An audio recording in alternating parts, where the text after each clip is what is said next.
오늘 함께 나눌 말씀은 시편 136편의 말씀입니다. 시편 136편의 말씀 중에서 1절에서 9절까지의 말씀만 우리 함께 교독하며 읽도록 하겠습니다.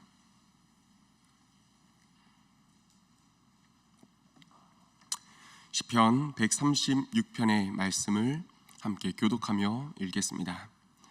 여호와께 감사하라. 그는 선하시며 그 인자하심이 영원함이로다.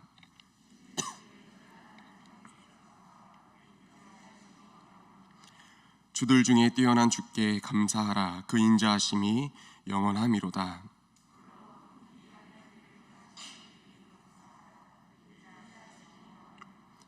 지혜로 하늘을 지으신 이에게 감사하라. 그 인자하심이 영원함이로다.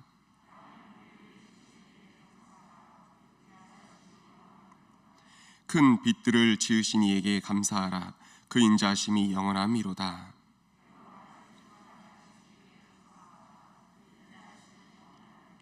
함께 읽겠습니다.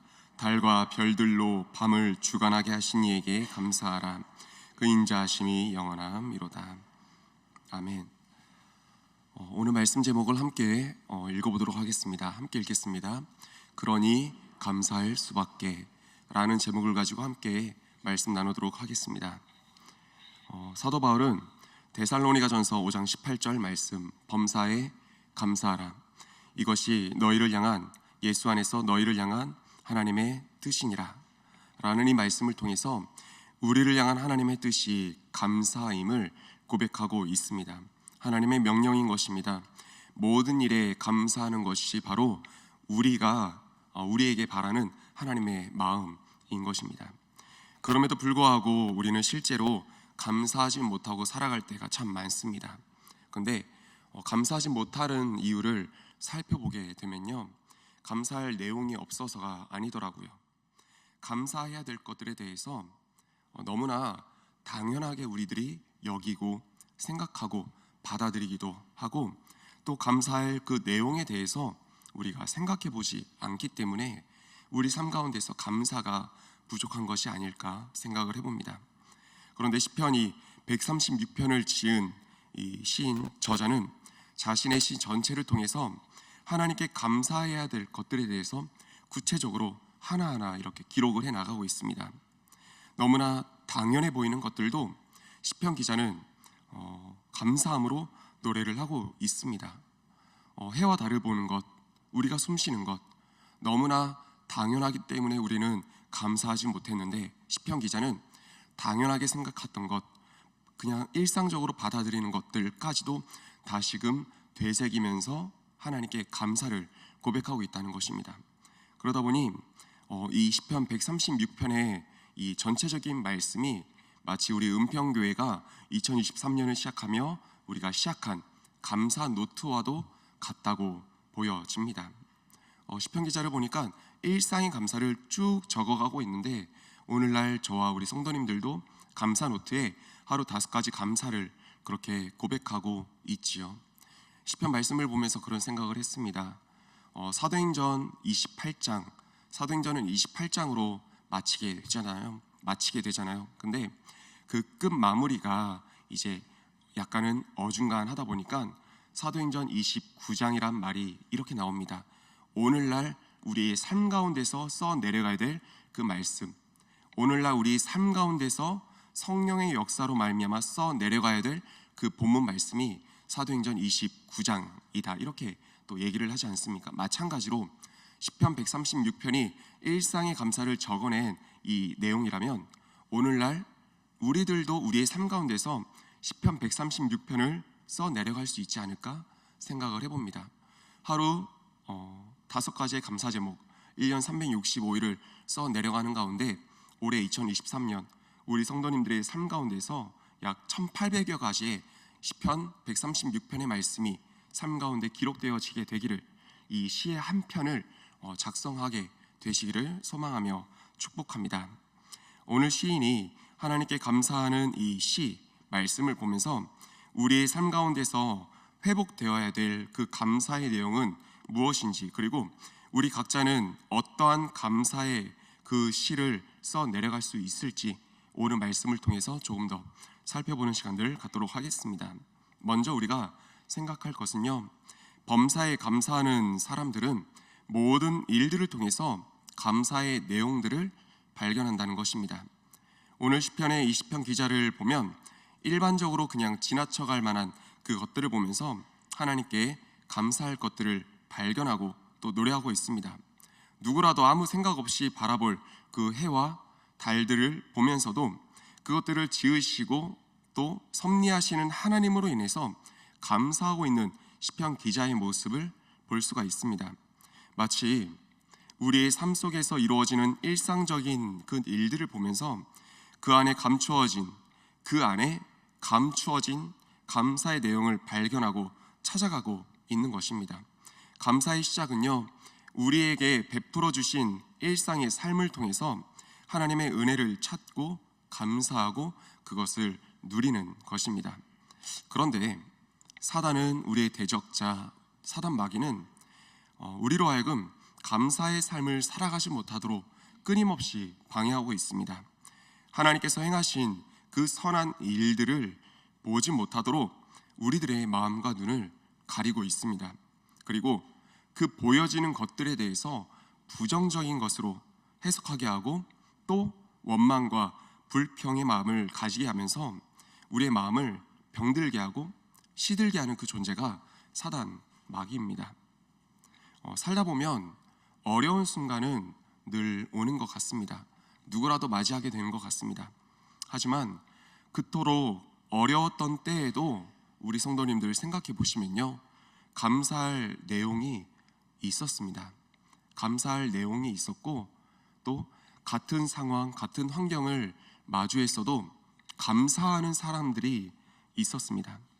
다만 그것을 깨닫지 못하고 당연히 여기며 감사하지 못했을 뿐입니다.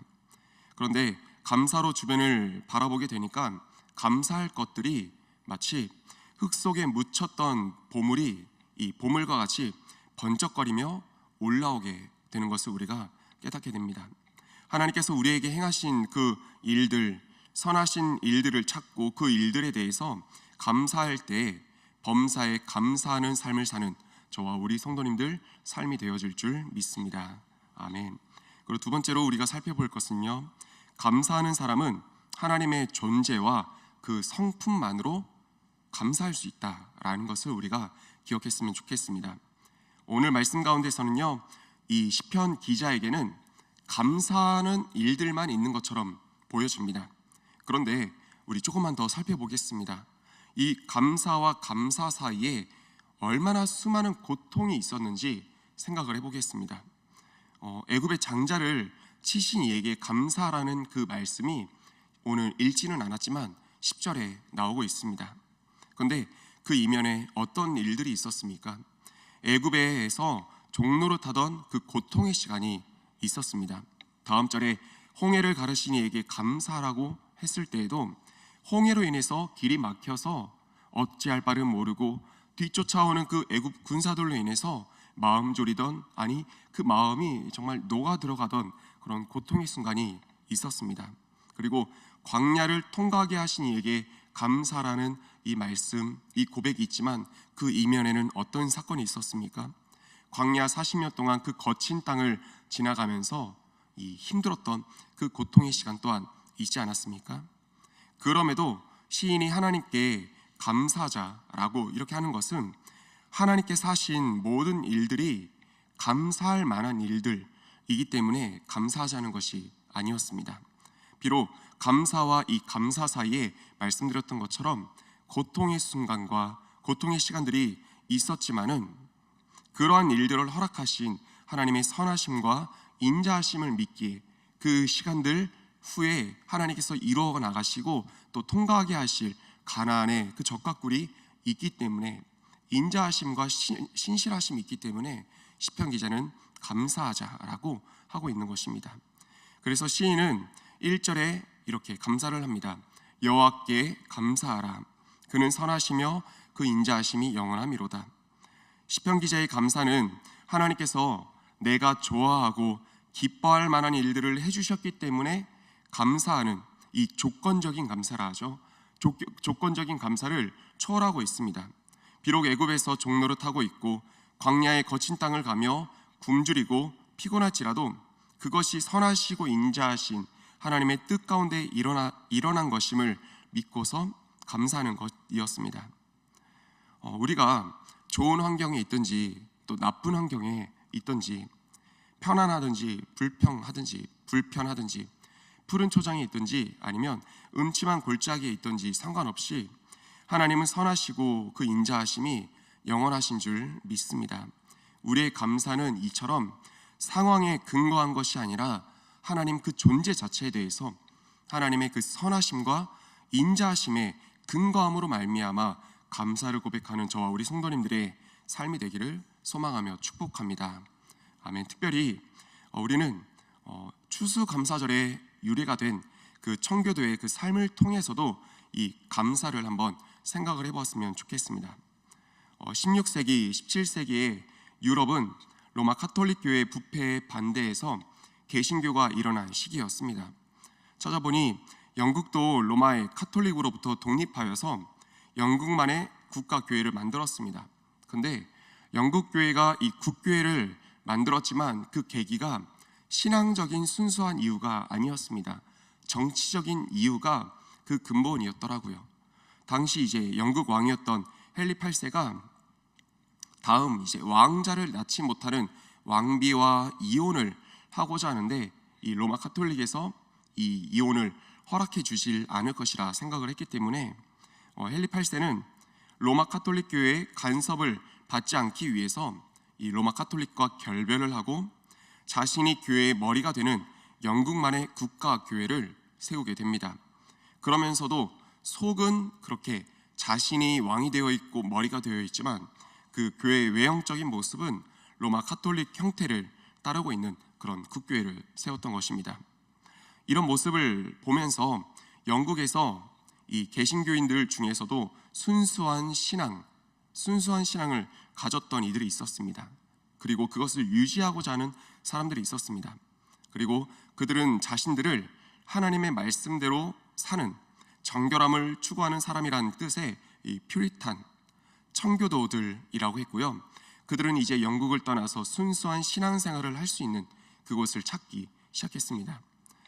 그러면서 1620년에 영국의 청교도들이 하나님의 말씀대로 살아보고자 당시에는 이제 새로운 개척지인 미국으로 메이플라워라는 그 배를 타고 가서 결국 이제 미국에 도착하게 되었습니다. 그리고 미국의 원주민의 그 도움으로 농사를 짓게 되고 다음에 가을 첫 수확물을 가지고서 하나님께 감사하며 예배드렸던 것이 오늘날 우리가 지키고 있는 추수감사절이 되겠죠. 그 유래가 됩니다. 그런데 오늘 우리가 살펴볼 것은요, 그들이 하나님께 감사했던 것은 농사를 잘 져서 또 많은 수확물이 있었기 때문에 이들이 감사했던 것이 아니라는 것입니다. 그들이 풍요하고 상황이 좋았기 때문에 감사한 것이 아니었습니다. 도리어 이 상황 속에서 환경은 좋지 않았던 것을 볼 수가 있습니다. 영국에서 102명이 배를 타고 출발했는데 이 대서양을 항해하는 66일간에 물과 양식이 부족해서 고통스러운 시간을 보냈습니다. 미국에 도착해서도 혹독한 추위와 또 영양실조로 인해서 그 겨울에만 해도 44명이 죽었습니다. 그들이 첫 수확을 거둔 것도 얼마 되지 않았습니다. 근데 그들이 하나님께 감사를 드릴 수 있었던 것은 이 외적인 보여지는 것들, 풍요, 이 수확을 주셨기 때문에 이런 외적인 것에 의해서가 아니라 도리어 하나님을 잘 믿을 수 있는 것으로 인도하심에 이 감사를 드렸던 사람들이 이 청교도들이었다는 것입니다. 이 청교도들이 영국에서 만약에 자기 자신들을 위해서 살고 풍요를 위해서 살았더라면 아마 이들은 영국에서 잘 살았을 것입니다. 더욱 편안한 삶을 살았을지도 모릅니다. 그런데 그들에게 있어서 더 중요한 것은 하나님을 깨끗하고도 순결하고도 정직하게 믿는 것이었고, 그렇게 할 수 있도록 인도하신 하나님께 감사하며 이 먼 타지 가운데서 예배를 드린 것입니다. 환경은 좋지 않았지만 하나님 그 본질 자체만으로도, 그 하나님께 예배를 드릴 수 있다는 것 자체만으로도 이들이 그 환경 가운데서 감사를 드렸다는 것입니다. 청교도들은 자신들이 처해진 외부적인 환경에 근거해서 감사한 것이 아니었습니다. 어느 때보다 힘들고 거친 시간들을 보냈음에도 하나님을 진정으로 믿고 살아갈 수 있다는 것만으로도 이것이 저희가 배울 점이죠. 감사할 수 있었고 그것이 저와 여러분들이 가져야 될 감사의 제목인 줄 믿습니다. 말씀을 정리하겠습니다. 넬슨 만델라라고 하는 이제 한 분이 있습니다. 이분은 남아프리카 공화국에서 흑인 인권 운동을 벌이던 중에 이제 무기징역을 선고받고 무려 27년간 감옥 생활을 했었습니다. 근데 그가 추록할 때 사람들은 완전히 이분이 폐인이 되어 있을 줄 알았는데 막상 그분이 나와서 보니까 너무나 건강하고 밝은 모습인 겁니다. 나이가 70세가 되었음에도 불구하고요. 그 모습을 보면서 기자가 물었습니다. 아니 어떻게 이 남들은 5년만 감옥 생활해도 폐인이 되는데 당신은 어떻게 그렇게 건강하고 밝은 모습일 수 있습니까? 라고 물으니 넬슨 만델라가 이렇게 대답을 했다고 합니다. 나는 감옥에서 늘 하나님께 감사했고 음식을 먹으면서 감사했고 물을 마시면서 감사했고 그래서 건강의 비결은 하나님께 대한 감사에 있습니다 라고 이렇게 고백을 했다는 것입니다. 그 후에 그는 노벨 평화상도 받았고 남아공 최초의 흑인 대통령이 되었다는 그 사실은 저희들도 너무나 잘 알고 있는 사실이죠. 아이작 월튼이란 영국의 수필가가 있습니다. 그가 남긴 한마디가 참 마음에 이렇게 심금을 울리는 것 같습니다. 하나님이 거하시는 곳은 두 곳인데 한 곳은 천국이고 한 곳은 감사하는 마음이다 라는 이런 고백을 했습니다. 내 마음속에 선하시고 인자하신 하나님을 모시게 되면 이 넬슨 만델라처럼 비록 내가 거하고 있는 곳이 감옥이라 할지라도 하나님의 나라를 경험하는 그 감사와 기쁨이 있을 수 있고 고통 가운데서도 감사할 수 있고 그 감사가 우리를 하나님께로 더욱 이끌고 이 땅 가운데서 천국을 누리게 하는 것인 줄 믿습니다. 많은 사람들이 하나님께 범사에 감사하지 못함으로 인해서 하나님을 모신 그 천국의 기쁨, 이 땅 가운데서 그 천국을 누리지 못하고 있지 않습니까? 소망합니다. 하나님께 우리의 감사가 하나님께서 나에게 좋은 것을 해주셔서가 아니라 하나님의 선하시고 인자하심을 깨달음에 근거할 수 있게 되는 저와 우리 성도님들 되시길 소망하며 축복합니다. 그리고 그 선하시고 인자하신 하나님을 내 마음, 내 중심에 모시고 늘 감사하며 그로 말미암아 하나님을 모신 이 땅에서 누리는 천국의 기쁨 마음껏 누리며 살아갈 수 있는 저와 성도님들 되시길 소망하며 축복합니다. 그리고 때론 감사와 이 감사 사이에 고통과 불평의 시간들이 있을 수 있습니다. 그때에도 오늘 1절의 말씀을 기억해 주십시오. 하나님은 선하시고 인자하신 분이라는 그 사실을요. 환경에 의해서 감사와 불평이 계속해서 교차하는 그 삶을 사는 우리들이 아니라 하나님의 선하심과 인자하심을 믿으며 그러니 감사할 수밖에 없는 저와 우리 성도님들 감사하는 믿음의 삶이 되시기를 소망하며 축복합니다. 아멘. 함께 기도하겠습니다. 이 시간 오늘 주신 말씀을 기억하면서 하나님 우리 일상 가운데서 감사하는 삶이 되게 하여 주옵소서. 늘 누려왔고 지녀왔기에 하나님 인지하지 못했었던 그 모든 것들에 대해서도 다시 한번 돌아보고 생각하며 감사로 고백하며 살아갈 수 있는 우리들 되게 하여 주시고 2023년 올 한 해 우리의 삶을 통해 시편 136편을 그 감사의 고백장을 써 내려갈 수 있는 우리들 모두가 될 수 있게 해달라고 함께 기도하겠습니다. 또한 기도하며 나갈 때 하나님 우리의 삶 가운데서 살아가다 보면 고통의 순간이 있을 때도 있습니다. 하나님 그 고통의 순간 가운데서도 그 안에 역사하시고 선하시고 인자하신 하나님을 깨달아 알게 하여 주시고 그러니 감사하며 살아갈 수 있는 우리의 삶이 될 수 있게 해달라고 우리 이 감사의 말씀을 생각하시며 다 함께 주여 한번 외치고 통성으로 기도하겠습니다.